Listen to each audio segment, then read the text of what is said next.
Alors, très brièvement, là, nous allons passer à la présentation de Lucie Sauvé, professeure titulaire au département de communication, au département de communication, au département de... Pas encore. Pas encore. On te souhaite la bienvenue au département de didactique de l'UQAM. Elle est directrice de l'important centre de recherche en éducation et formation relatif à l'environnement, à l'éco-citoyenneté, le Centraire. Et elle est membre également de l'Institut des sciences de l'environnement de l'UQAM. Elle dirige par ailleurs la revue Éducation relative à l'environnement et coordonne un certain nombre de collectifs à l'échelle québécoise. Elle est très engagée également comme chercheur dans un certain nombre de causes qui sont d'actualité. Voilà, à toi Lucie, pour 45 minutes à peu près. Merci. Alors, bonne matinée à tout le monde. Ça m'a fait vraiment grand plaisir de vous entendre, Madame Larère. Vous savez que vos travaux alimentent beaucoup nos réflexions. C'est un gisement qu'on apprécie énormément. Alors, ça m'a fait grand plaisir. Merci. Et je me suis dit que ça ne devait pas être facile pour vous de choisir un angle d'approche de cette question de l'éthique de l'environnement. Vous avez choisi une approche pour nous présenter des courants d'une manière diachronique et puis vers la fin, vous les avez ramenés justement dans une perspective plus synchronique de choix éthiques qui s'ouvre quand en contexte on a des décisions à prendre, justement, on a des positionnements à adopter. Alors, j'ai vraiment beaucoup apprécié. Et moi, je ne suis pas une philosophe, je ne suis pas une éthicienne. Je suis évidemment en éducation, après une formation en sciences de l'environnement, un doctorat en éducation et éducation relative à l'environnement. Alors, c'est un peu depuis ma perspective de chercheur et de praticienne en éducation, puis peut-être aussi de citoyenne. Je suis une chercheure engagée, mais une citoyenne engagée aussi, dans divers mouvements sociaux qui sont actuellement particulièrement agités. Alors, donc, nous sommes invités à discuter de la théorie et de la pratique éthique à l'épreuve de la crise écologique. Alors, oui, on vit en ce moment une crise plurielle, multiple. On ne sait même plus si le mot crise convient. Alors, et donc, je me suis dit, on est en quête d'un gouvernail, un gouvernail éthique pour diriger un peu ce bateau qui pourrait être ivre. Alors, les propositions de Madame Larère sont inspirantes à cet effet. Alors, j'ai décidé de commencer l'interaction avec vous en abordant cette fameuse question de la crise écologique, mais de quoi parle-t-on? Quand on parle de crise écologique, et je vais vous présenter peut-être le fruit d'un exercice qu'on fait avec les étudiants dans nos cours de formation en éducation relative à l'environnement.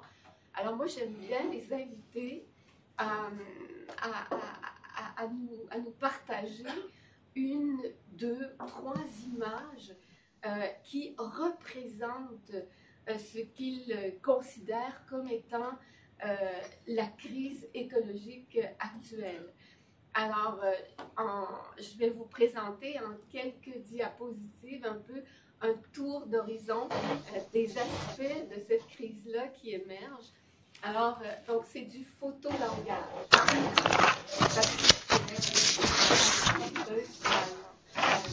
La clarification des représentations et pour pouvoir amorcer des discussions. Donc, évidemment, on ne peut pas être donné de voir la crise écologique qui témoigne évidemment des changements climatiques, des migrations humaines associées à ces changements-là, la perte de la biodiversité, mais aussi les diverses pollutions engendrées par nos modes de vie et aussi nos façons de nous approprier justement au détriment des écosystèmes. Alors si on continue, autre aspect de cette crise écologique, c'est que notre façon de malmener le vivant a son effet boomerang sur la santé humaine. Alors l'usage de tous les pesticides, produits phytosanitaires chimiques et qu'on ingère à travers notre alimentation, entre autres, eh bien, on porte atteinte finalement à la santé humaine, à la reproduction humaine, et on pose maintenant des hypothèses sérieusement appuyées que cette pollution-là, cette contamination-là pourrait même affecter la cognition humaine à grande échelle. Alors, ce documentaire est intéressant, la question posée est intéressante. Et puis, autre aspect de cette fameuse crise écologique, c'est l'accroissement des inégalités, il va sans dire. Alors, plutôt justement que de tenter de résoudre les problèmes de pauvreté, ben, on va l'exacerber. Donc, l'écart se creuse entre les riches et les pauvres, et même cette pauvreté est même exploitée.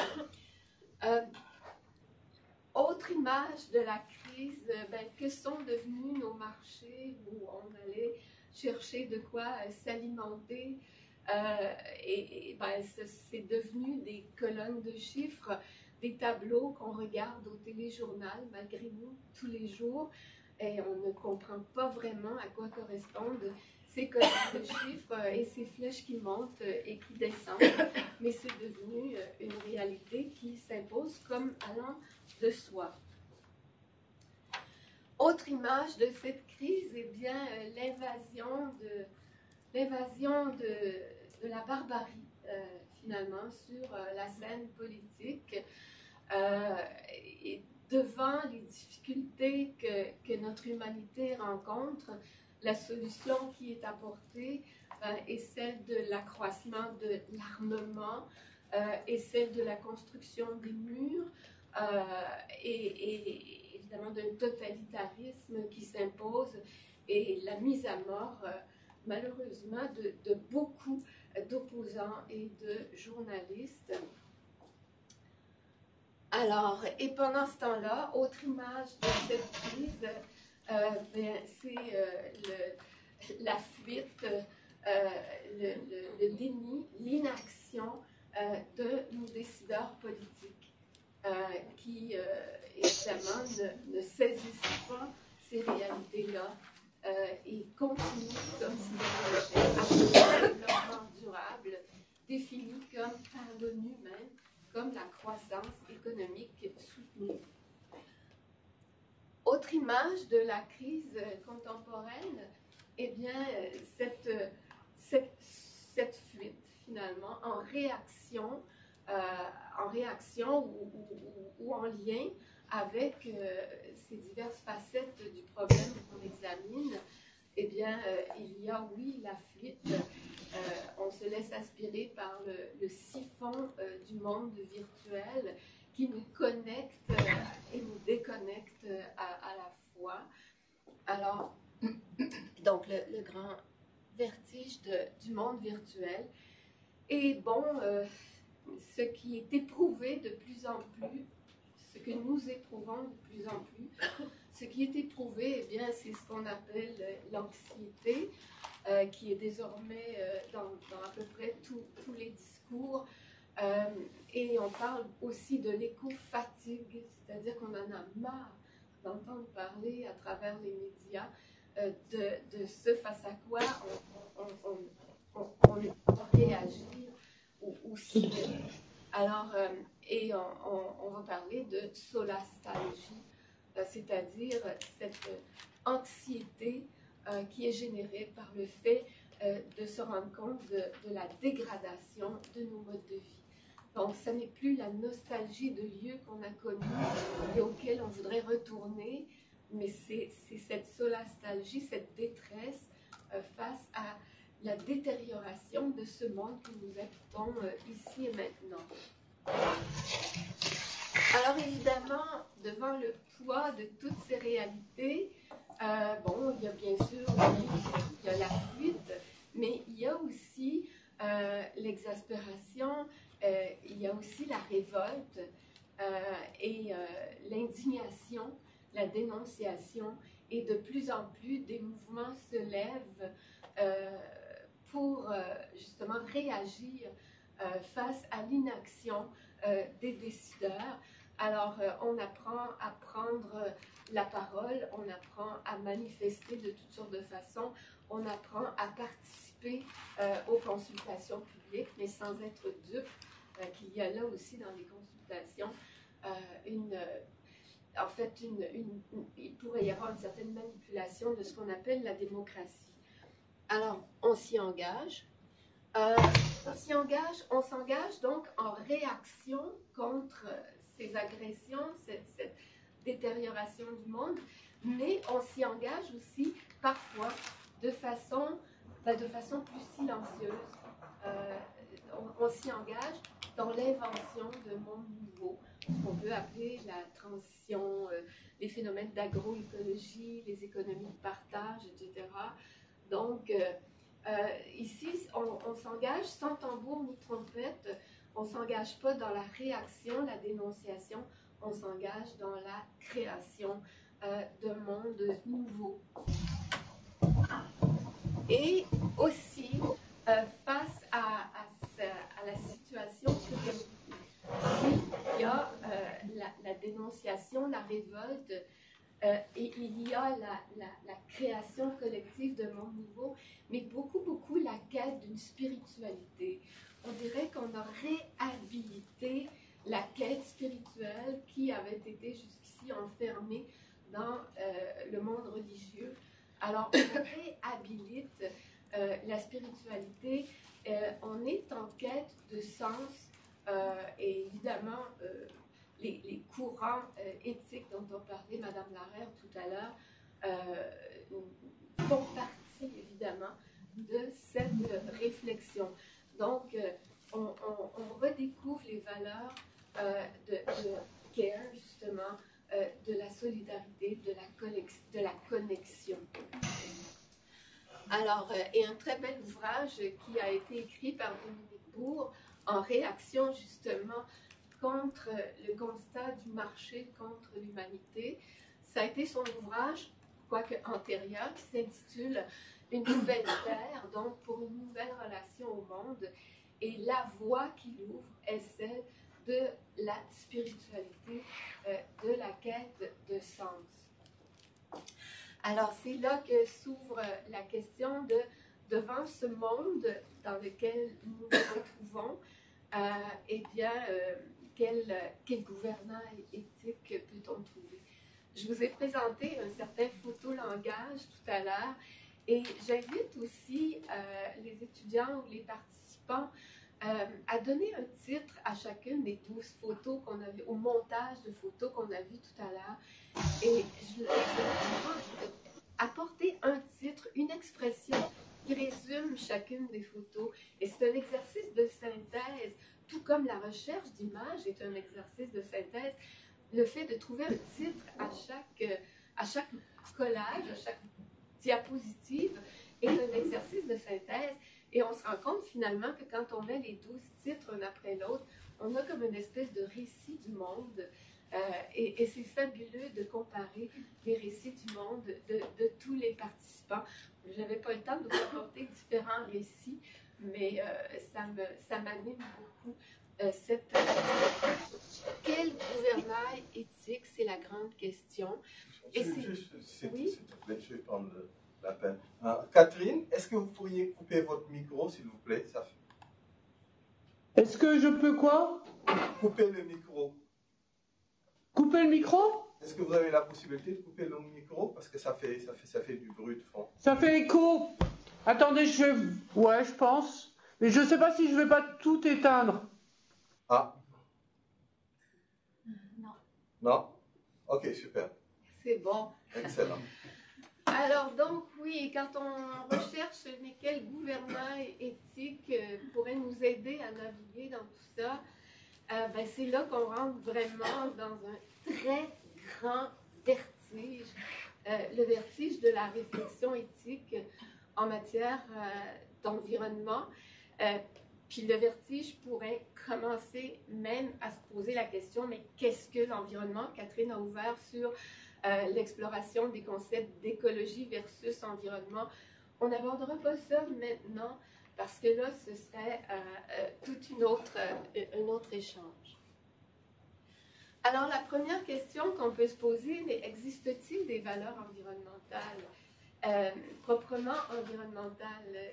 Un autre exercice que je propose aux participants d'ateliers ou au cours, c'est de réfléchir un peu une minute et d'écrire ce qui leur vient en tête quand ils pensent à valeurs environnementales.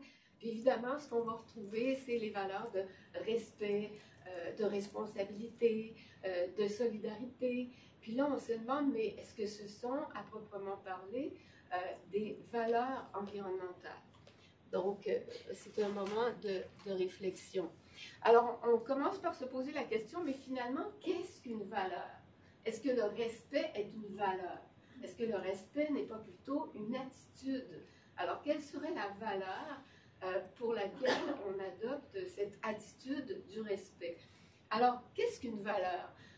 Une valeur pourrait être, par exemple, un objet, le vivant, on en a parlé tout à l'heure dans l'exposé. Un écosystème pourrait peut-être objet de valeur. Un site patrimonial, la diversité pourrait être considéré comme des objets de valeur. Est-ce qu'une valeur, c'est finalement, pour certains, une préférence, une option? Est-ce que le végétarianisme est une valeur, par exemple, ou est-ce que c'est une préférence, une option? Est-ce que la vie rurale, etc.? Donc, est-ce qu'une attitude est une valeur? Par exemple, le respect, la responsabilité, le care, la sollicitude, la résilience, est-ce que ce sont des valeurs ou des attitudes adoptées en fonction d'objets porteurs de valeurs? Donc, pour le moins, on peut considérer qu'il s'agit de valeurs instrumentales si on les considère comme valeurs. Maintenant, est-ce qu'une valeur peut être confondue avec un moyen? Par exemple, le partage, la frugalité, la transparence, l'acceptabilité sociale. Est-ce que ce sont des valeurs ou est-ce que ce sont des moyens pour atteindre des valeurs, des objets porteurs de valeurs? Alors, est-ce qu'un but ne serait pas une valeur ou est-ce qu'une valeur ne devrait pas être un but comme l'intégrité écologique, l'équité sociale, la justice écologique? Et là, on se retrouve davantage dans l'ordre de ce qu'on appelle les valeurs fondamentales. Et finalement, est-ce qu'on ne peut pas associer une valeur à une finalité? Le déploiement de la vie, le vivre bien, des cosmovisions latino-américaines, l'harmonie du vivre ensemble. Pour certains, c'est le développement durable. L'UNESCO l'avait même présenté comme la finalité de l'humanité, rien de moins, d'où ma grande colère. Alors, donc, oui, qu'est-ce qu'une valeur? Alors, en fait, une valeur, on peut considérer que tous ces éléments-là peuvent s'appeler valeurs, d'accord? Mais il faut quand même être conscient que ces éléments-là doivent être quand même observés différemment les uns des autres. Alors maintenant, distinguer valeur et lieu commun. Donc, et puis aussi se poser la question, est-ce qu'il existe des vraies valeurs? On entend souvent ça. Comme moi, en éducation relative à l'environnement, souvent on va confondre et on va dire « Ah, vous transmettez des valeurs environnementales ». Qu'on considère comme les vraies valeurs. Mais d'abord, premièrement, la transmission, on s'en reparlera tout à l'heure. Et puis, est-ce qu'il ça existe d'abord des valeurs environnementales, proprement environnementales, et est-ce qu'il existe des vraies valeurs? Alors, par exemple, la vie. La vie n'a pas du tout la même signification et ne correspond pas à la même valeur pour les mouvements, pour les tenants du mouvement pro-vie, par exemple. ou pour les personnes qui militent pour la préservation des forêts ancestrales. La vie n'a pas la même valeur, ça n'a pas la même signification. C'est une valeur pour les deux, la valeur de la vie, la valeur des forêts ancestrales. Mais ça n'a pas du tout la même signification. Dieu, on pourrait élaborer longtemps là-dessus. La scolarisation, pour les Autochtones ici du Québec, du Canada, la scolarisation, c'est synonyme d'aliénation, hein? Alors que dans notre société, la scolarisation, elle peut être vue comme un moyen d'ascension sociale, pour d'autres, de déploiement des potentialités humaines. Donc, quand on dit que la scolarisation est une valeur, de quoi parle-t-on, hein? Vers quel but, vers quelle finalité tend cet instrument qu'est la scolarisation? La démocratie, vertu présentée comme, par excellence, comme une vertu suprême en politique, mais il faut bien reconnaître qu'on fait la guerre au nom de la démocratie aussi, qu'on l'impose, la démocratie, dans certaines régions du monde. Donc, et puis on viendra au développement durable. Donc, et aussi l'autre question qu'on peut se poser, puis elle a bien été évoquée tout à l'heure dans la question qui a été énoncée, quelle relation entre valeur et culture? L'eau, par exemple, si on considère que l'eau est une valeur, un objet porteur de valeur, quelle est la signification de l'eau en fonction des diverses cultures? Alors, ce sont des questions évidemment immensément vastes et qui amènent à vivre un certain vertige parce qu'on perd pied, d'accord? Donc, entrer dans cette réflexion éthique amène à perdre pied, et puis tant mieux, parce que il est question peut-être de mieux se rééquilibrer. Alors, ces auteurs-là, dans le domaine de l'éducation à l'environnement, il y a très longtemps, et collaborateurs en 92, justement pour essayer de se retrouver dans les valeurs, essayer de les catégoriser, ont proposé cette typologie-là. Et ils ont, par exemple, observé qu'il y a des valeurs plus proprement morales, le respect, la responsabilité, la solidarité, les valeurs politiques, la démocratie, la liberté, les valeurs esthétiques, l'harmonie, le beau, l'agréable, économique, le niveau de vie, le plein emploi, l'économie des ressources, le développement, le moindre coût, les valeurs sociales, la santé, l'éducation, le patrimoine, la qualité de vie, des valeurs écologiques, l'équilibre des écosystèmes, la richesse spécifique, la diversité spécifique, sont des valeurs adoptées, reconnues par les écologues. Donc, des valeurs spirituelles, l'unité des êtres, la transcendance, des valeurs scientifiques, la rigueur, l'esprit critique, l'innovation, des valeurs égocentriques, la satisfaction personnelle, le bien-être, la santé, la liberté. Donc, c'est intéressant d'avoir cette typologie pour aussi être capable de classifier ce qu'on appelle nos valeurs environnementales. Et il faut observer, bien entendu, qu'une même valeur, comme la liberté en rouge, elle peut avoir une signification tout à fait politique, donc collective, et une signification tout à fait égocentrique. Je suis bien libre, d'accord?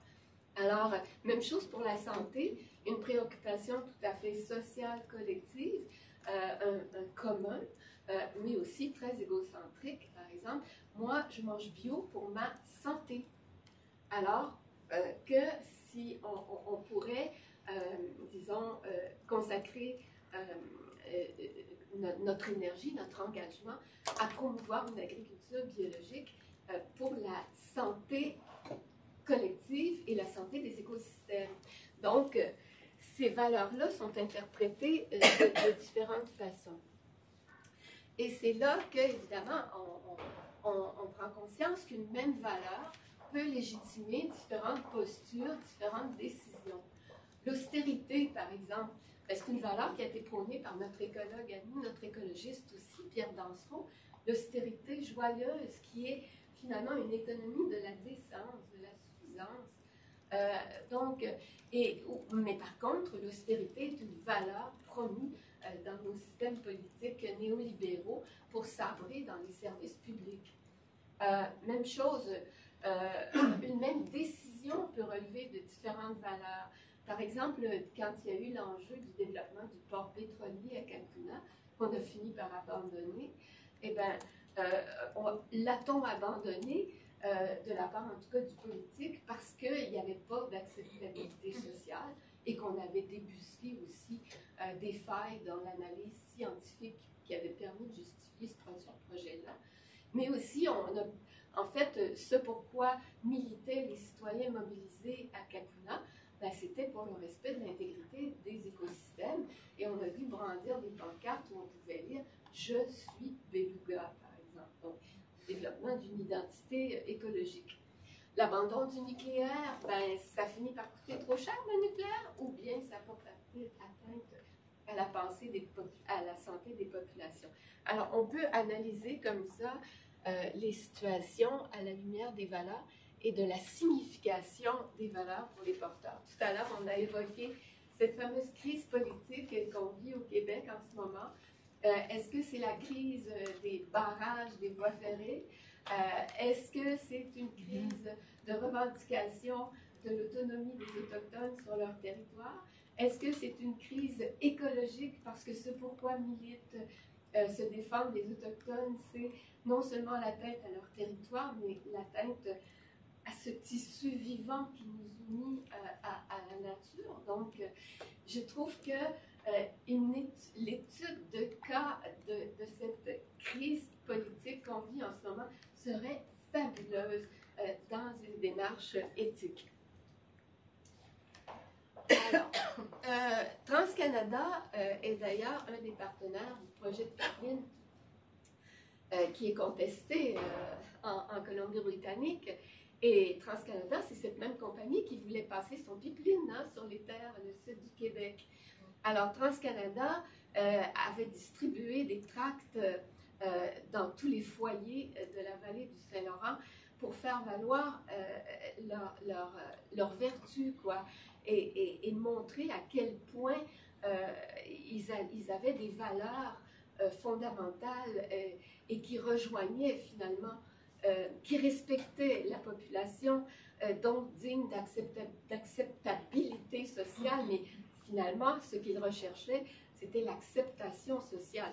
Leur journal qu'ils distribuaient dans tous les foyers s'appelait « Contact communautaire ».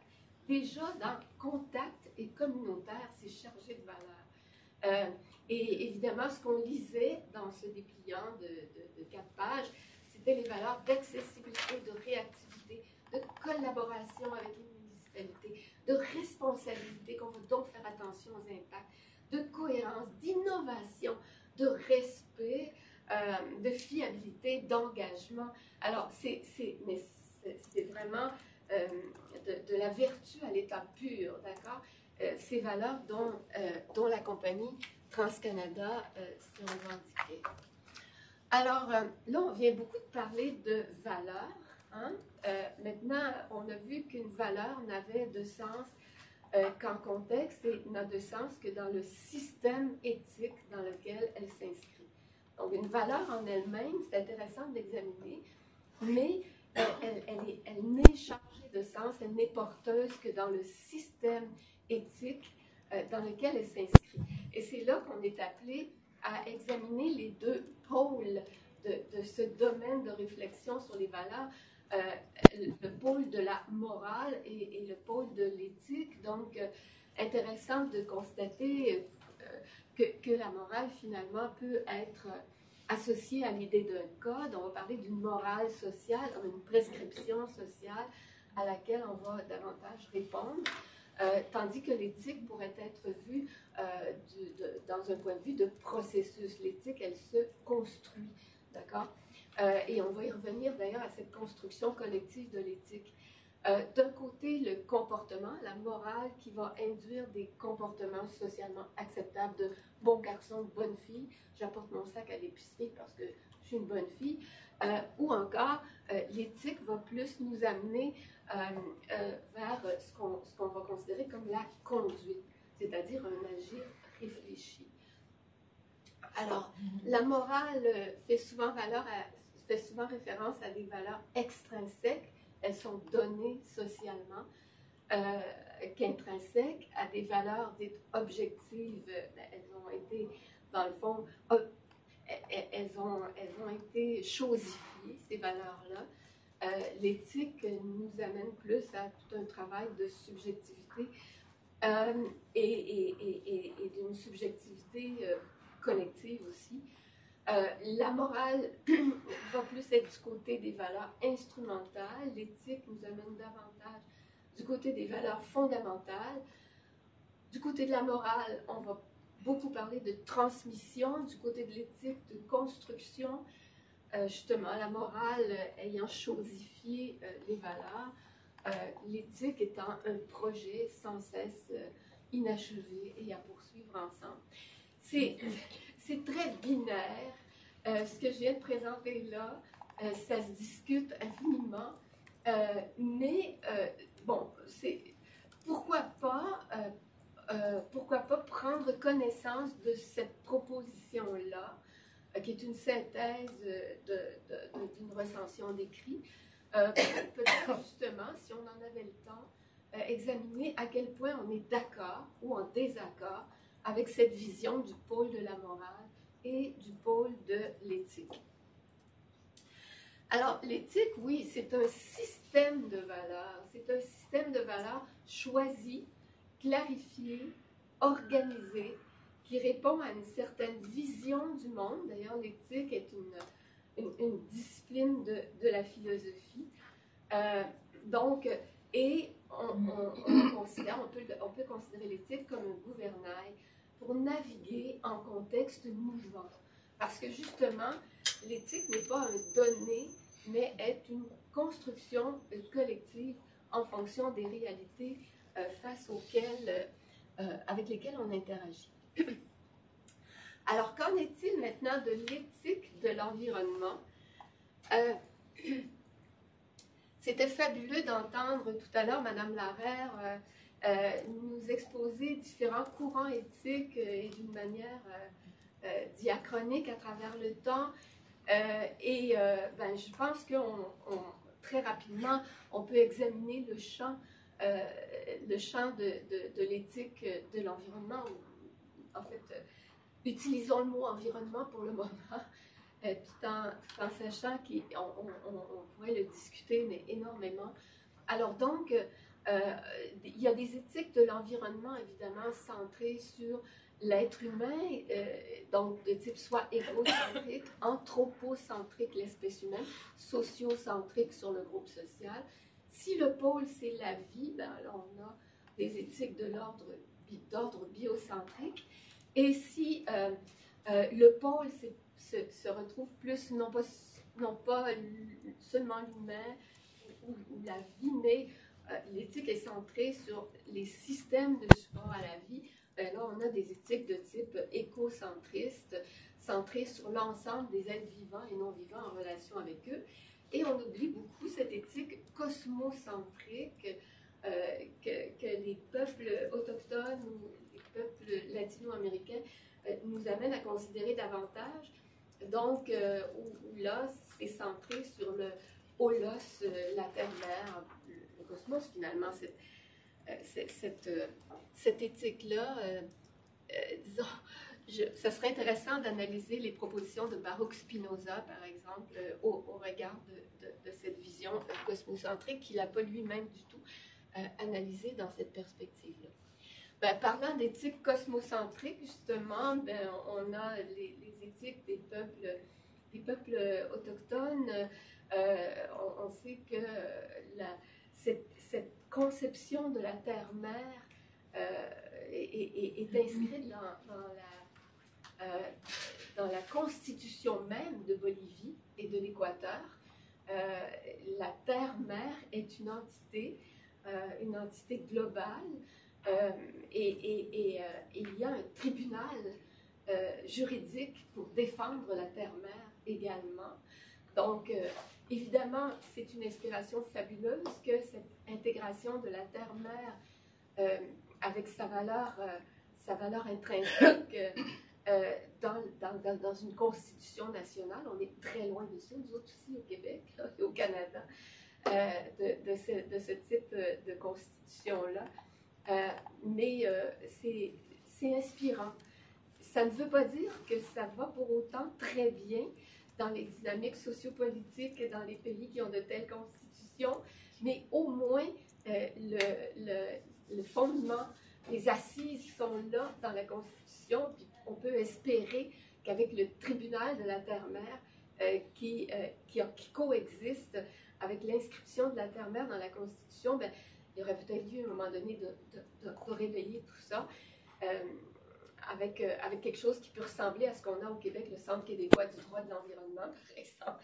Donc, inspiré de cette éthique cosmocentrique, ben, de plus en plus, il y a des unités écosystémiques qui sont désignées comme sujets de droit à part entière.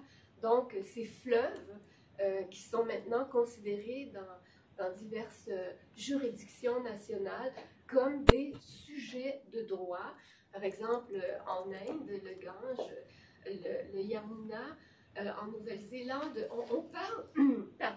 on parle ici au Québec de faire en sorte que le Saint-Laurent deviendrait sujet de droit. C'est-à-dire, justement, non pas un patient, comme le disait Madame Larère, mais que le fleuve lui-même pourrait devenir sujet de droit. On en parle aussi pour des montagnes, on en parle pour des forêts, donc des unités vivantes devenant sujet de droit. Et évidemment, comme c'est une posture juridique, ben, les pays qui adoptent de telles juridictions ben, doivent se doter d'organismes humains ayant une parole humaine qui vont pouvoir défendre ces êtres-là qui, justement, qui n'ont pas la parole. On n'a pas encore on n'est pas encore capable d'entendre cette parole-là. The spell of the senseless, justement, dont parlait Madame Larère, on n'a pas encore compris cet alphabet, ce langage. Donc, en même temps qu'on accorde les droits à ces entités-là, en même temps, on est tenu de désigner un organisme, une entité juridique humaine pour défendre ce droit-là. En tout cas, c'est une mouvance très intéressante. Puis on va voir si un jour notre Saint-Laurent va être désigné comme sujet de droit. Alors, et justement, Dominique Bourg et Carrie Whiteside ont écrit ce bouquin vers une démocratie écologique où justement ils observent en fait la nécessité d'ouvrir l'idée de démocratie à la voix du vivant aussi. Alors donc, ces initiatives juridiques dont je vous ai parlé s'inscrivent dans cette perspective de la démocratie écologique. Nous ne sommes pas seuls, nous ne sommes pas les seuls sujets de droit, nous sommes vivants parmi les vivants. Alors, on a mené une étude au centre de recherche dans le domaine de ce qu'on a appelé l'éco-alimentation pour tenter de rechercher toutes les initiatives justement de transition, de transformation, des façons de produire les aliments, de les transformer, des façons de s'alimenter. Alors, on a mené une recherche avec une centaine de porteurs d'initiatives dans le domaine de l'éco-alimentation. Puis, on s'est intéressé aux valeurs portées par leurs projets de fermes écologiques, d'agroforesterie, etc. Donc, et on a vu qu'il y avait effectivement ce registre de valeurs-là dont étaient porteurs les initiateurs de ces projets innovants en matière d'éco-alimentation. Alors, pour certains, ben, moi, j'ai cette initiative-là, par exemple, de centres de distribution d'aliments biologiques, parce que je suis intéressée par ma propre santé et aussi parce que je considère que les aliments sont des médicaments, hein, des alicaments.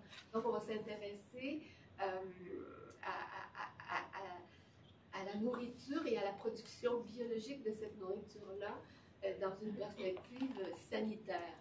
Pour d'autres, c'est sociocentrique. Mais moi, je m'intéresse à l'éco-alimentation du point de vue de la sécurité alimentaire pour la santé publique, où je vais m'intéresser à la souveraineté alimentaire dans une perspective d'économie biorégionale, où je vais m'intéresser, moi, à ces initiatives d'éco-alimentation du point de vue de l'éthique du partage social.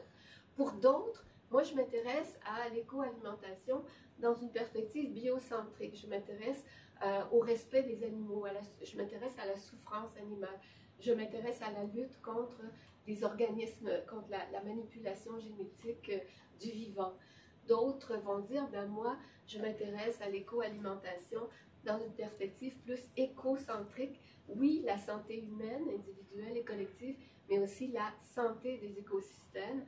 Et je m'y intéresse aussi, pas seulement dans une perspective locale, mais dans une perspective de bassin versant.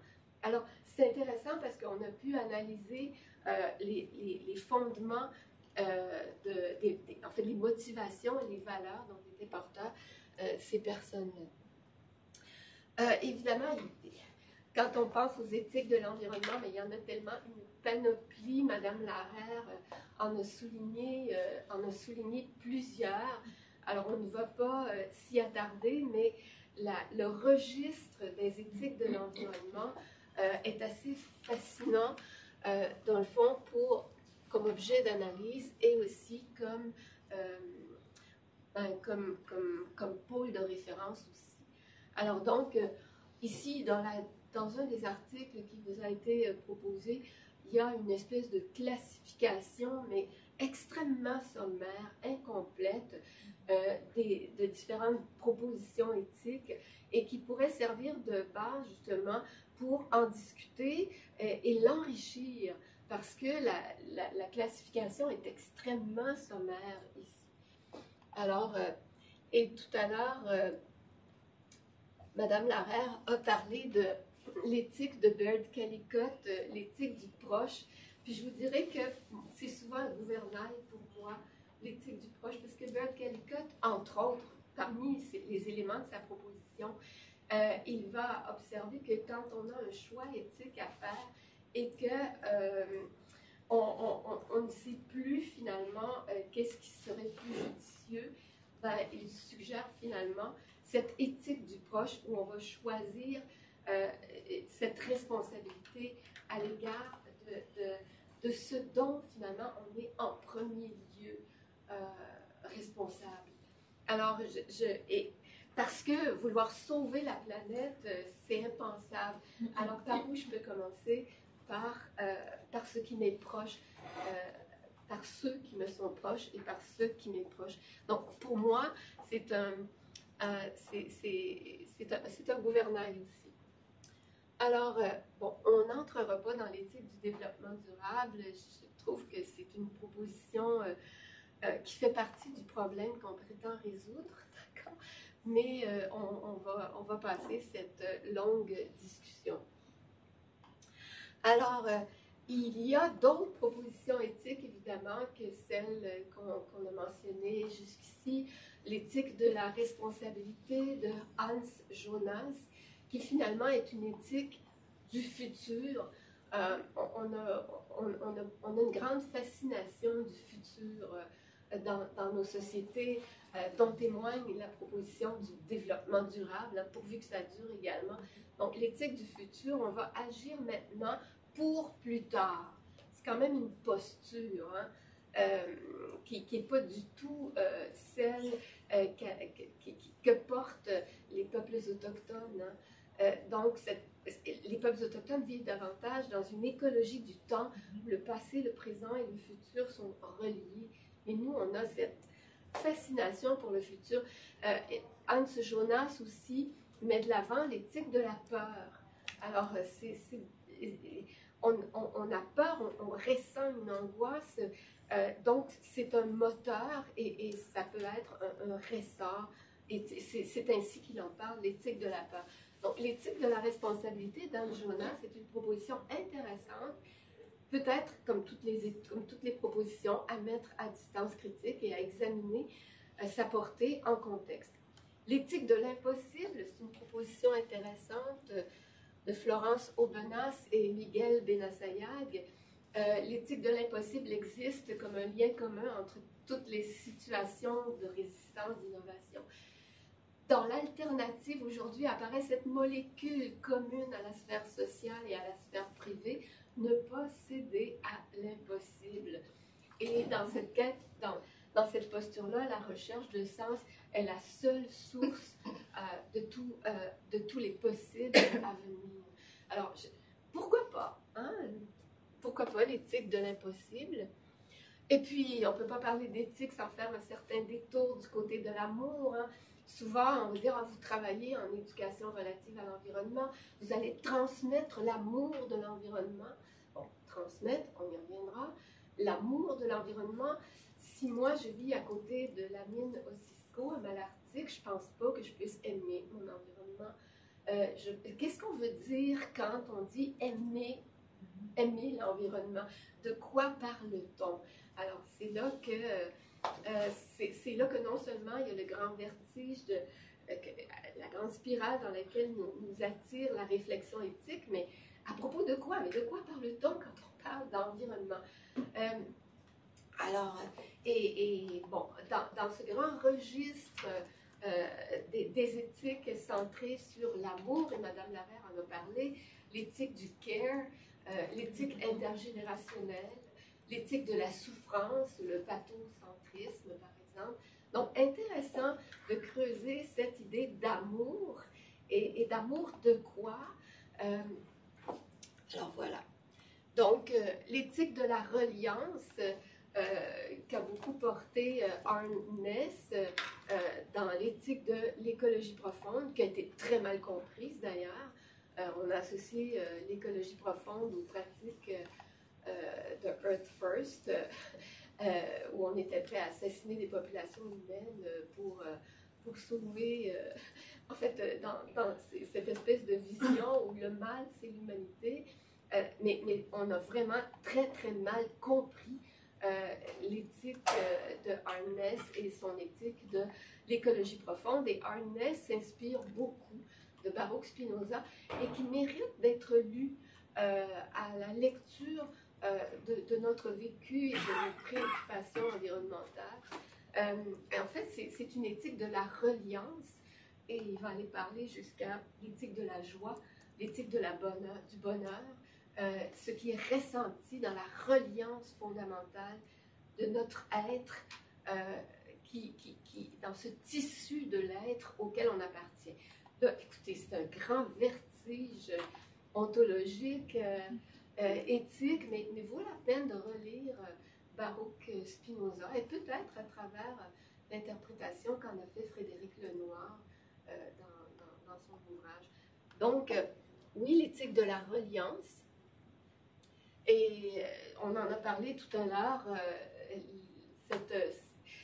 les liens entre éthique et spiritualité. Vous savez, on a tout un débat au Québec autour du renouveau du cours d'éthique et culture religieuse dans les écoles. Ça fait tout un débat social sur la place de la religion dans l'éducation. Et bon, qu'entend-on maintenant par éthique et quel contenu va-t-on intégrer à ce nouveau cours-là?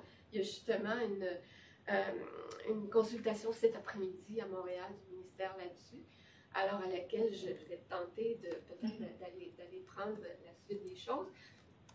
Alors donc, c'est intéressant, moi je trouve la réflexion l'invitation de Dominique Bourg à entrer dans cette quête d'une nouvelle spiritualité. L'éthique de l'indignation, l'éthique de la colère. Je pense que Majo Anzot s'est beaucoup intéressée à toutes les questions d'injustice, les questions d'oppression en éducation populaire. Elle a écrit cet ouvrage fantastique de sa thèse de doctorat, Les intelligences citoyennes, et elle travaille justement avec les groupes en éducation populaire à la réappropriation de la parole, du récit de sa vie et du récit de ce qui est ressenti pour amener jusqu'à l'indignation, la colère, et qui est un levier vers l'action. Donc, je trouve ça très intéressant, son appel à l'indignation et à la colère, à légitimer cette colère-là, la fonder, mais à partir du moment où elle ouvre vers une intelligence créative. L'éthique du commun, de plus en plus, quand on parle d'environnement, l'idée de commun arrive, qu'on a détaché de l'idée de bien commun, qui était trop ressourciste. Donc, oui, l'éthique du commun à laquelle nous convie Dardo Laval, beaucoup en lien avec l'éthique de la participation. Il ne le nomme pas comme tel, mais l'éthique de la solidarité écologique. Donc, c'est des propositions vraiment... toutes les propositions sont intéressantes à observer. Et ça, c'est vraiment pour moi un gouvernail, cette phrase-là, de l'éthicien québécois André Beauchamp. On disait tout à l'heure qu'il faudrait peut-être revaloriser les champs éthiques d'ici aussi. Alors, André Beauchamp, éthicien québécois, qui a été le premier secrétaire général du premier ministère de l'Environnement du Québec en 1979, et qui explique ceci, que l'éthique de l'environnement, ce n'est pas un donné. Il y a des propositions, d'accord, mais ce n'est pas un donné. C'est quelque chose qui est à faire, et à faire entre nous. Donc, il dit, j'aurais peur, pour ma part, d'une éthique en vase clos, de l'élaboration théorique par quelques savants, experts, écologues ou militants, d'un schéma abstrait, idéal. À mes yeux, dit-il, l'antidote à une éthique close, rigoureuse, étouffante, à la limite. Et là, il a dit, c'est l'opinion publique. Je pense qu'en 2020, il dirait plutôt c'est la délibération publique. Parce que malheureusement, ce mot opinion est utilisé d'une manière assez péjorative pour caractériser les apports citoyens dans les consultations. Alors, donc c'est l'opinion publique qui surgit des consultations, parce que c'est lui qui a fondé le BAP au Québec, André Beauchamp. Alors, longuement, patiemment élaboré, où les informations peuvent être vérifiées et scrutées en public, où les valeurs proposées, explicites et implicites, ont été discutées au mérite. Alors, pour que les solutions portent fruit, faut-il que les sociétés qui les mettent en œuvre les comprennent et les acceptent, ce qui suppose que le peuple puisse prendre part aux propositions éthiques qui déterminent les formes de son avenir. Et on le voit bien là, dans la crise politique du barrage, je ne sais pas comment l'appeler cette crise-là, mais le barrage des voies ferrées ici au Québec. On voit bien que en fait, ce sont des propositions, en fait, c'est des postures éthiques au fondement de tout ça, mais qui ne sont pas clarifiées ni discutées. Alors donc, oui, je termine avec ça. C'est donc l'éthique de l'environnement, l'éthique environnementale, c'est une éthique à construire collectivement, ici, entre nous, à propos de nos affaires communes, à propos, et puis à chaque situation contextuelle qui nous confronte, cette éthique-là doit être réexaminée, revue, à la lumière des enjeux qui se posent. Alors, et en pédagogie, en éducation, évidemment, on considère que l'étude des controverses est un terrain fabuleux pour justement l'analyse des valeurs et la clarification des valeurs. Parce que dans toutes ces controverses, ben, les enjeux de savoir, les enjeux éthiques, les enjeux de pouvoir, que finalement, l'étude des controverses, c'est de vivre une controverse comme citoyen engagé dans un débat ou dans un mouvement de résistance, ben, c'est un creuset d'apprentissage collectif où on peut apprendre ensemble dans l'action sociale. Oh, c'est vrai, j'avais oublié cette idée-là. Je pense qu'elle est quand même importante. On a beaucoup fait émerger aussi ces derniers temps davantage l'éthique de la délibération. On s'est dit, puisqu'il y a différentes postures éthiques là, qui peuvent être légitimées, la posture qu'il faut adopter, dit-on, ce serait l'éthique de la délibération comme une posture supra-éthique prônée par la logique de gouvernance. Puis on le voit bien, notre Justin Trudeau national, c'est vers ça qu'il s'en va. L'éthique de la délibération, il ne prend pas position, il y a une éthique on va aller délibérer, Alors, l'éthique de la délibération pourrait-elle permettre de surmonter les ruptures entre les différentes postures éthiques des protagonistes? Il y a certainement là une voie qu'on ne peut pas occulter dans le contexte actuel, mais tout en reconnaissant les dangers de l'instrumentalisation de la démocratie délibérative, toutefois. Alors, et justement, Brian Norton, dans cet ouvrage présenté par Minter, lui dit justement que on regarde cette éthique de la délibération, il fait l'hypothèse de la convergence. Et en fait, il prend une approche pragmatique, comme on parlait tout à l'heure, mais peut-être pas dans le même sens, là.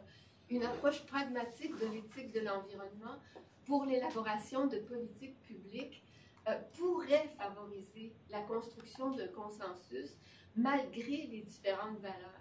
Donc, il dit, est-ce qu'on ne pourrait pas, s'il vous plaît, tenter de converger en dissociant les valeurs environnementales des buts et des objectifs? On veut l'abandon du port de Catina, par exemple, mais prenons un exemple encore plus récent, l'abandon du projet GNL Québec au Saguenay. On veut l'abandon de ce projet-là. Peut-être qu'on pourrait converger vers cette finalité-là, vers ce but-là qu'on veut atteindre, plutôt que de discuter sur pourquoi on veut en arriver là. Alors donc, est-ce qu'on ne pourrait pas arriver à un consensus malgré les différentes valeurs, dissocier les valeurs environnementales des buts ou des objectifs politiques, observant qu'une même décision peut être justifiée différemment par différents registres de valeurs? Mais là, il y a un débat qui s'est lancé à propos de ça très vite, parce que oui, on peut converger, oui, on peut arriver à une solution, mais nous ne pouvons pas renoncer à l'importance des significations fondamentales que portent nos décisions. Alors, donc, c'est ici qu'arrive la limite de cette éthique de la délibération, de cette posture de convergence, c'est que oui, on peut arriver à des décisions communes reconnaissant les différentes postures éthiques des protagonistes, mais il faut se garder un moment, il faut toujours garder en tête l'importance de revendiquer la signification fondamentale de la décision pour, finalement, chacun des protagonistes. Alors, c'est un débat. Est-ce qu'on peut transmettre des valeurs environnementales? Les Autochtones, quand ils parlent d'apprentissage, d'éducation, ils ont le mot transmission qu'ils utilisent dans un autre sens que nous. Je pense que c'est tout un débat, la transmission des valeurs. De toute façon, il s'en transmet, qu'on le veuille ou non. Alors, mais le travail pédagogique à faire est beaucoup plus celui du développement de la compétence éthique. Alors, une compétence éthique, c'est savoir agir en contexte en fonction d'un gouvernail éthique dont on est conscient et qu'on a construit. Donc, développer des savoirs relatifs au domaine de l'éthique. Donc, on ne peut pas choisir si on n'a pas d'option de choix. Alors, donc, des savoirs relatifs au domaine de l'éthique, des savoir-faire, être capable d'analyser les valeurs proposées, mais clarifier ses propres valeurs. Et puis, un savoir-être, dit-on, donc de l'ordre des attitudes, des valeurs, l'acceptation du doute et de l'incertitude, l'ouverture au dialogue, l'esprit critique, l'esprit créatif, la cohérence, l'autonomie, l'engagement seraient des valeurs à privilégier dans un programme, par exemple,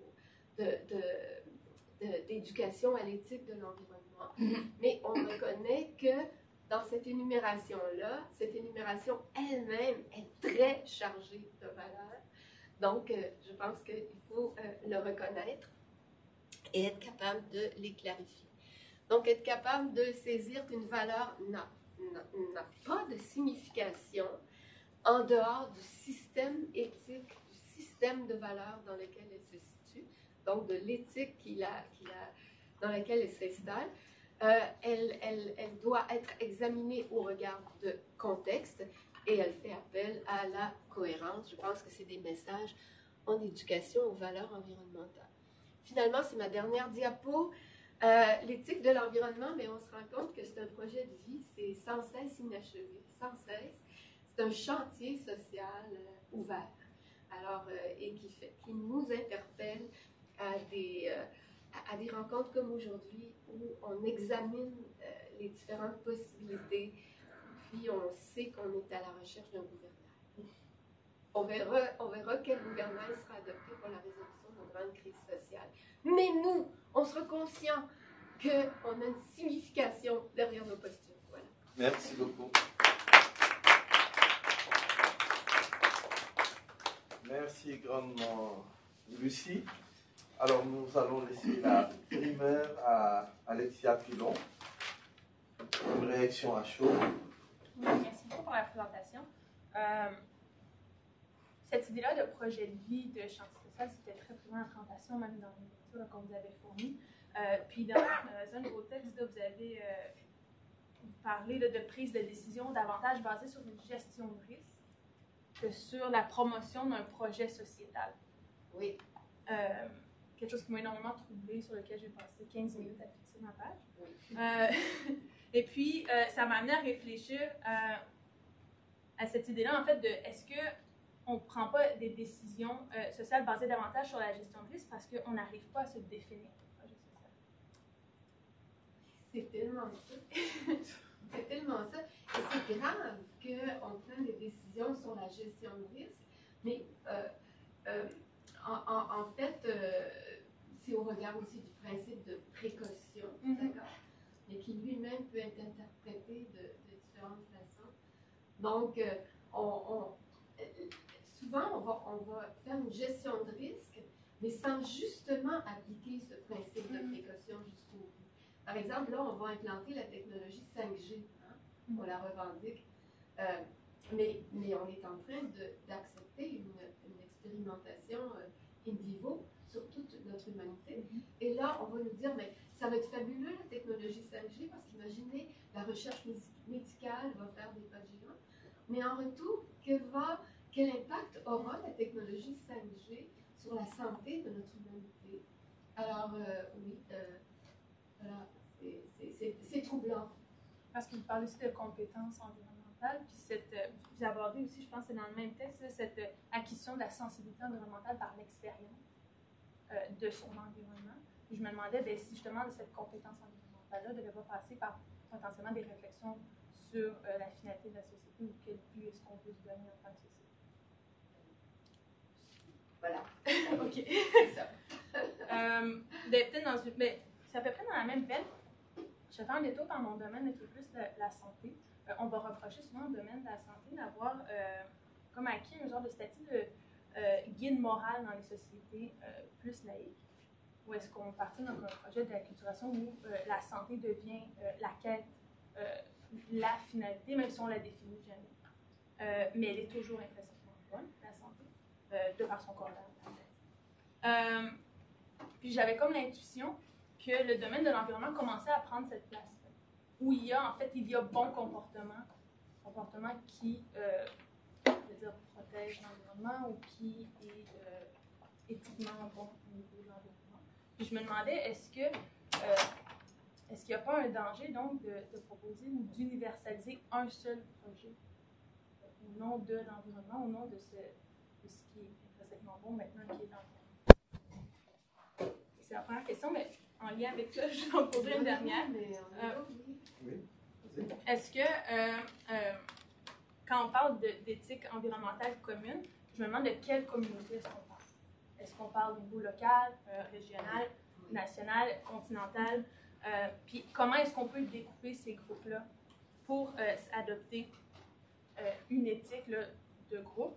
Puis je me demandais, mais est-ce qu'on la réfléchit en termes de territoire, en termes de population qui partage un climat qui se ressemble, où on garde les frontières nationales, mais comment est-ce qu'on adopte donc différentes éthiques environnementales en fonction de quelle population, en fait, pour quelle population? Et puis, est-ce que, justement, en fait, le ballon de ne pas avoir une éthique environnementale universalisée, mais engendre des potentiels d'inaction ou d'actions différentes qui, pragmatiquement, n'ont peut-être pas les retombées qui soient bonnes. Mais c'est une magnifique question. D'ailleurs, toutes les questions que vous avez posées depuis le début du séminaire sont fort intéressantes. Est-ce qu'on devrait universaliser une éthique de l'environnement? Moi, je pense qu'on On a vu l'importance du rapport entre nature et culture. On a vu toute la dimension culturelle du monde des valeurs. Alors, non, et je pense qu'il y a un principe en écologie qui est celui de la diversité. La diversité, richesse spécifique, et la diversité est associée à la richesse d'un écosystème et aussi à ce qu'on a appelé son équilibre, mais maintenant on sait que c'est un équilibre dynamique, d'accord? Alors donc, je pense qu'il y aura toujours intérêt dans notre humanité à valoriser les différents regards sur le monde, sur le vivant, sur le rapport aux autres. Cette diversité-là fait partie de notre richesse d'humanité. Bon, c'est sûr qu'il va falloir qu'on converge parce que on a beau avoir des significations différentes à notre humanité sur Terre, il n'empêche que l'escalade nucléaire nous concernera tous, tant qu'on est, peu importe la signification qu'on donne à nos vies. Alors, je pense qu'il y a différents lieux, différents moments, différents contextes où élaborer une éthique. Et effectivement, il y a des points de convergence. Les grands organismes internationaux cherchent justement à développer, par exemple, la Déclaration des droits humains, par exemple, ou la nouvelle Déclaration des droits de l'humanité, qui est beaucoup plus large, plus vaste. Donc, on retrouve des valeurs proposées comme valeurs universelles, mais comme on a vu tout à l'heure, une même valeur considérée comme universelle prend des significations particulières dans chacun des milieux où elle atterrit. Je suis très sensible, par exemple, à la proposition de l'ONU, les objectifs de développement durable, qui étalent dans une grande tapisserie multicolore des meilleures intentions du monde. Mais c'est extrêmement préoccupant de voir, oui, on veut lutter contre la pauvreté, mais qu'est-ce qu'on entend par pauvreté? Et si on lutte contre la pauvreté, est-ce que c'est pour mieux faire entrer tous ceux qui ne consomment pas dans la même course au rat du marché, là? Donc, je suis très préoccupée de cette proposition, imposition même universelle de ce cadre de référence du développement durable. C'en est une, ça. Le développement durable, qui est défini d'ailleurs en introduction comme la croissance économique soutenue, hein, qu'on associe à la prospérité et tout ça. Alors, et tout tourne autour de la lutte contre la pauvreté, mais sans avoir défini la pauvreté, et en considérant que c'est en augmentant le produit national brut qu'on va y arriver. Je trouve que c'est une proposition qui n'est pas mise à distance critique. Donc, oui, il y en a de toute façon des propositions universalisantes de projets d'humanité. Alors, il faut rester vigilant, critique. Puis, où ça atterrit, ça? Ça atterrit là où nous vivons, d'accord? Moi, je vis dans une petite communauté dans la région rurale où j'habite, où on a été aux prises avec des problèmes d'invasion territoriale. D'abord par les torcheries industrielles et ensuite par le gaz de schiste. On a été le premier village ciblé par le plus prometteur gisement du Québec, semble-t-il. Alors, on a dû mener des luttes. Et évidemment, on nous accuse au départ d'être axés sur la vertu du pas dans ma cour, mais en fait, non, justement, c'est que ce levier-là de l'indignation, des questions que ça suscite, la révolte, la colère que ça suscite et qui finit par être légitimé là, au fur et à mesure qu'on fait émerger le savoir sur la question, eh bien, que finalement, on s'aperçoit que ma cour, c'est la cour du village voisin, c'est la cour de la vallée, c'est la cour de tout le bassin versant, c'est la cour de tous les territoires occupés et usurpés du monde. Alors finalement, il y a une montée en généralité qui fait en sorte que ces projets-là, vécus à l'échelle communautaire, à l'échelle locale, prennent une signification globale et proposent des valeurs qui restent des propositions.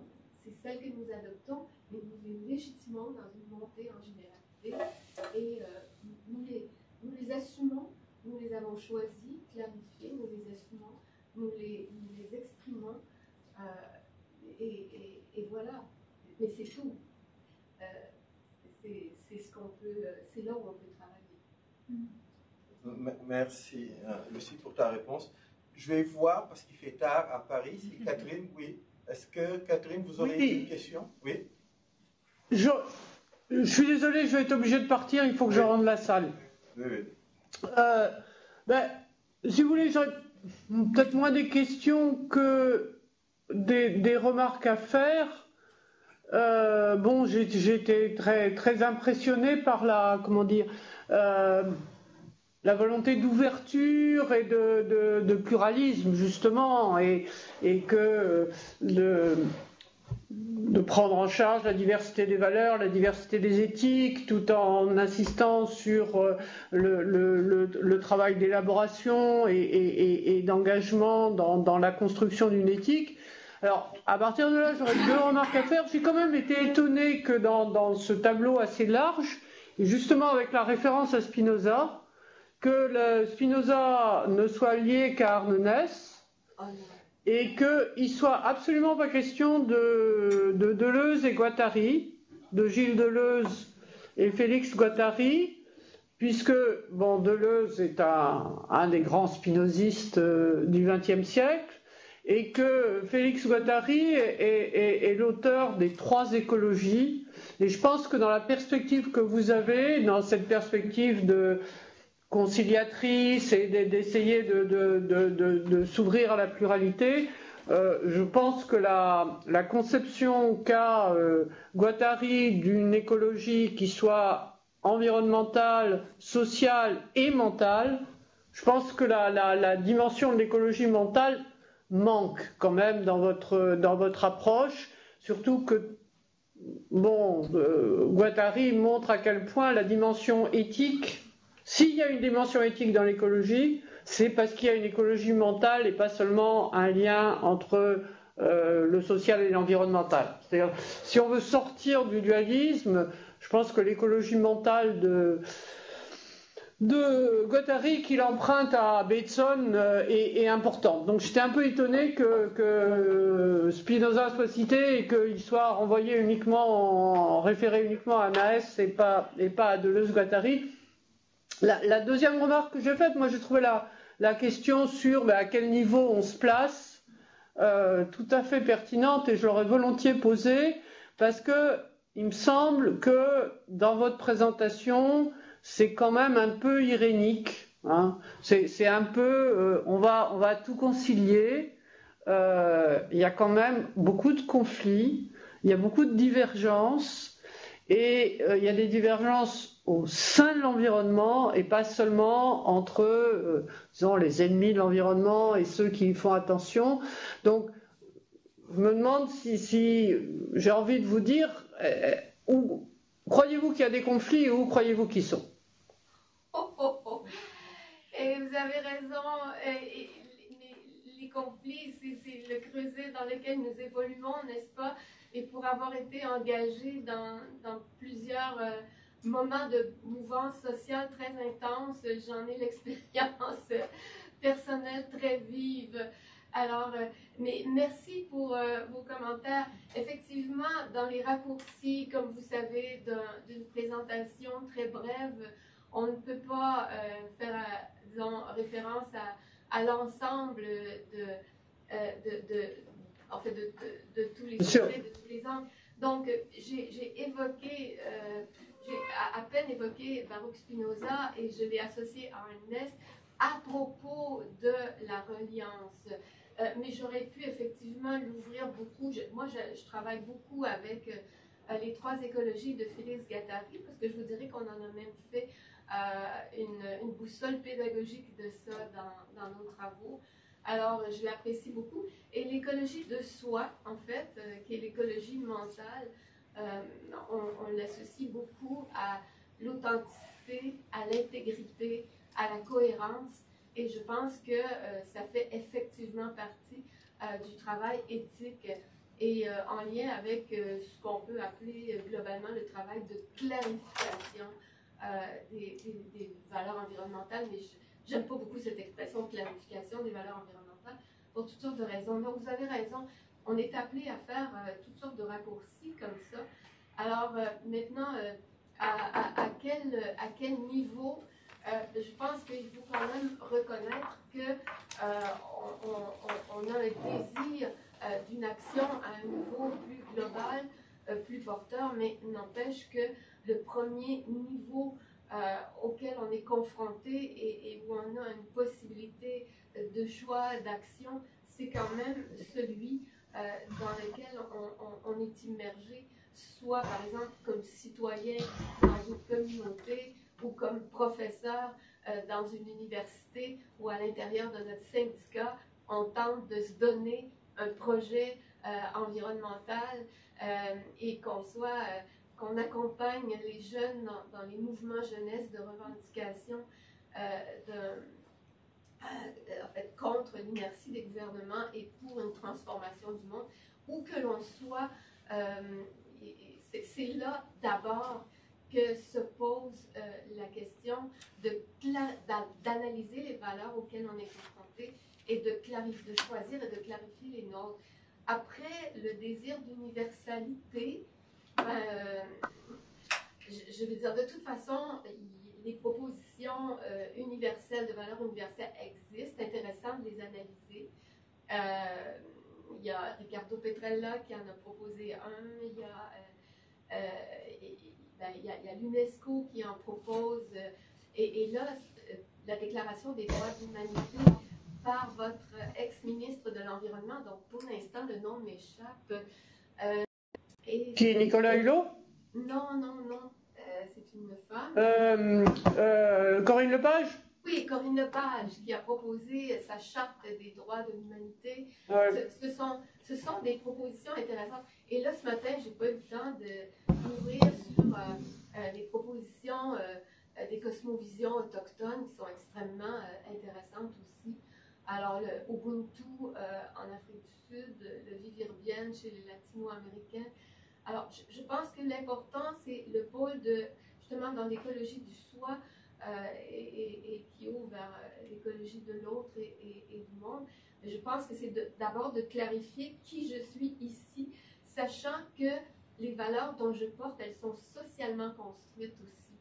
Je suis socialement construite, mes valeurs sont socialement construites, mais là où je suis maintenant, à la confluence de tous ces champs d'influence sociale sur moi, c'est là que je suis. J'essaie de reconnaître où sont les autres et nous tentons de travailler ensemble.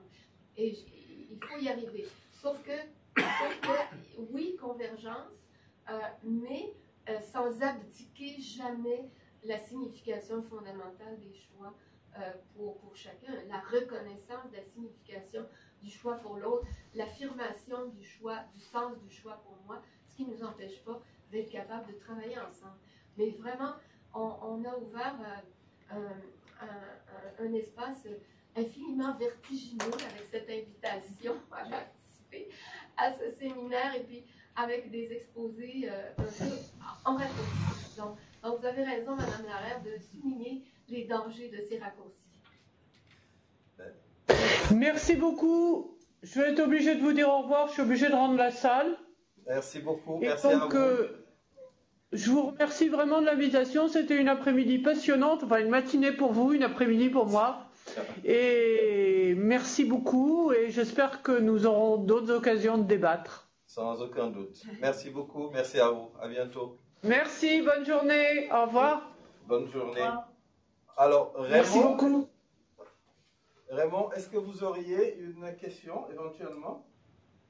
Non, ça va, on est un peu dans la même problématique. On est sur du temps allongé ici. Là. Ok, super. Alors, voyons dans la salle ici. Est-ce que une ou deux questions? Oui, moi, en fait, c'est plus un commentaire. à l'aune de ce qui se passe avec GNL Québec, il m'apparaît qu'il y a une espèce d'appropriation du discours de l'éthique de l'environnement, à plusieurs niveaux, et je m'explique. Puis je suis personnellement concernée, comme Saguenayenne, ayant de la famille qui vit tout près du fjord. En commission parlementaire, cette semaine, le ministre de l'Environnement, Benoît Charette, exprimait à Mme Saint-Pierre, qui préside la commission, qu'il avait des valeurs éthiques et que c'était pour ça qu'il donne son support au projet de GNL Québec. Il y a une appropriation également du discours de l'éthique de l'environnement dans les arguments qui sont mobilisés par les promoteurs du projet. Et le mot éthique, même dans les communiqués de presse, apparaît régulièrement.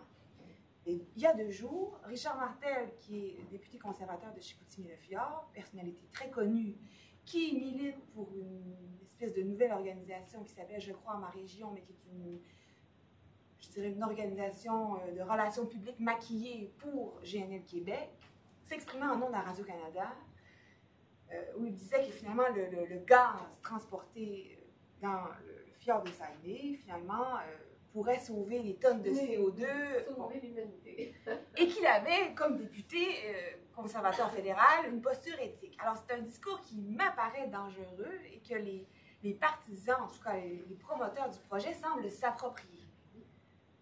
Et de plus en plus, ça m'a comme sauté aux yeux, alors qu'on parle de plus en plus d'éthique de l'environnement, que ceux qui il y a une appropriation du discours qui est dangereuse et qui ne peut pas être comprise par tout le monde. C'est de l'appropriation culturelle. Voilà, c'est un commentaire de l'actualité récente. Mais très juste, très juste. Et puis j'ai montré la diapositive du discours éthique de TransCanada, qui célébrait la vertu de son entreprise. Mais c'est glissant parce qu'il y a une appropriation du langage de l'éthique. Quand on dit valeur éthique, est-ce qu'on peut dire valeur éthique? C'est une valeur à moins de flotter quelque part, en référence à un système éthique. Puis justement, c'est que même valeur peut tellement, la valeur de solidarité internationale, interprétée par GNL Québec, on va faire en sorte qu'on va aider les pays actuellement consommateurs de charbon à s'en aller vers la transition. Premièrement, ils n'ont pas compris que même biochimiquement, il n'y a pas de transition. Là, au bout du compte, on va produire tout autant, et sinon même plus de gaz à effet de serre avec le gaz naturel liquéfié. Mais en plus, c'est que est-ce que cette offre d'un autre type de combustible finalement va contribuer à l'augmentation des gaz à effet de serre, mais c'est pas par là qu'on va sauver l'humanité. C'est l'argument se tient pas. Mais tout à l'heure, si je peux poursuivre, je vous écoutais, Mme Sauvé, que vous parliez d'éthique de la délibération, puis à un moment donné, je me disais, mais quelle éthique de la délibération? Même dans les audiences du BAP, actuellement, on a un premier ministre, un ministre de l'Environnement qui appuie le projet de GNL Québec. Les audiences du BAP vont commencer, puis on peut se demander, mais quelle éthique de la délibération y aura-t-il à s'amener envers ce projet? Sachant même que souvent, les commissions parlementaires, après, rien n'empêche les gouvernements de passer des bâillons et de faire avancer des projets, même si la majorité de celles et ceux qui se présentent sur place sont contre les projets. C'est tellement juste. C'est pour ça qu'il faut revendiquer une éthique de la délibération. Ça ne veut pas dire qu'on prend pour acquis qu'elle y est. Tellement d'accord. Il y a une instrumentalisation de la consultation, de la démocratie, carrément. Et puis, les recommandations du BAP ne sont pas suivies dans 90%. Changer le fonctionnement du BAP aussi. Oui. Léna? Dans la même lignée, en fait, je me dis, en fait, un des plus grands problèmes auxquels on fait face, même si on arrive à mobiliser de plus en plus de citoyens qui, à mon avis, de plus en plus de personnes se rendent compte de cette crise, parce qu'on voit de plus en plus de conséquences qui sont très, très proches de nous. Il y a comme cette réappropriation du discours des mêmes vocables au niveau politique empêche, pour l'instant, je trouve, beaucoup, ou renforce cette inaction du gouvernement, pas seulement en matière d'environnement, même si c'est l'exemple frappant ce temps-ci, mais je trouve que ça fait longtemps, en fait, c'est tout le temps le problème avec les mouvements sociaux ou les revendications des citoyens, les valeurs et les choses qui sont mises de l'avant sont réappropriées dans un discours politique qui étouffe finalement le mouvement. C'est vrai pour l'environnement, c'est vrai pour le capitalisme, c'est vrai pour le mouvement des femmes. Et je me pose souvent la question, comment, en fait, même pour la démocratie, dans ma thèse, je m'intéresse à des gens qui sont éloignés de la participation politique et de l'engagement. Et on discute justement de leur relation un peu inexistence ou éloignée de la politique.